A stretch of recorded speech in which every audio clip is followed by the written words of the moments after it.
सिलचर के रंगपुर क्षेत्र में करातीग्राम सिमुलतला तथा आसपास के कई इलाकों में बाढ़ की पानी जम जाने से आम जनता की जनजीवन बेहाल हो जाती है। ऐसे माहौल से मुक्त होने के प्रयास में बीडीएफ के कार्यकर्ताओं द्वारा कछार के जिला उपायुक्त को स्मारक लिपि प्रदान किया गया। गौरतलब है कि स्लूइस गेट के निर्माण व संस्कार कार्य, मरम्मत के कार्य तथा बांध की मरम्मत, राजमार्गों की मरम्मत, कालवाट व दूसरे क्षेत्रों में सुचारू जल परिसेवा स्वच्छ रूप से लागू करना सहित समस्याओं के समाधान के लिए स्मारक लिपि दिए जाने पर जिला उपायुक्त ने जल्द से जल्द इन समस्याओं के समाधान का बीडीएफ कार्यकर्ताओं को आश्वासन भी दिया।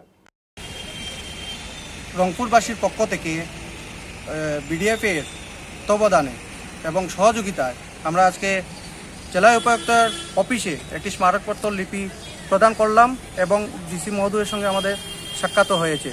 উনি বলেছেন যে অতি সত্বর আমাদের এই কাজগুলা সম্পূর্ণ করবে এবং দেখবে। তো আমরা আশাবাদী যে আমাদের কাজগুলা ডিসি মহোদয় নিজের কাজ হিসাবে উনি দেখবেন এবং আমাদের এই অসুবিধা থেকে মুক্তি দেবেন। আমাদের এন্ডির বাঁধ এবং সুইচ গেট আছে করাতিগ্রাম, শিমুলতলা, কান্দিগ্রাম নিয়ে, সেইগুলা সুইচ গেটের কাজ অতি সত্বর উনি শেষ করবে বলেছেন এবং আমাদেরকে এই দুরবস্থা থেকে আমাদেরকে মুক্তি দেবেন সেই আশা রেখে আমরা ডিসি মহোদয়ের কাছে আমরা একটা মেমোরেন্ডাম দিয়েছি এবং উনি আমাদেরকে আশ্বাসও দিয়েছেন উনি অতি সত্বর এইগুলো কাজ দেখবেন।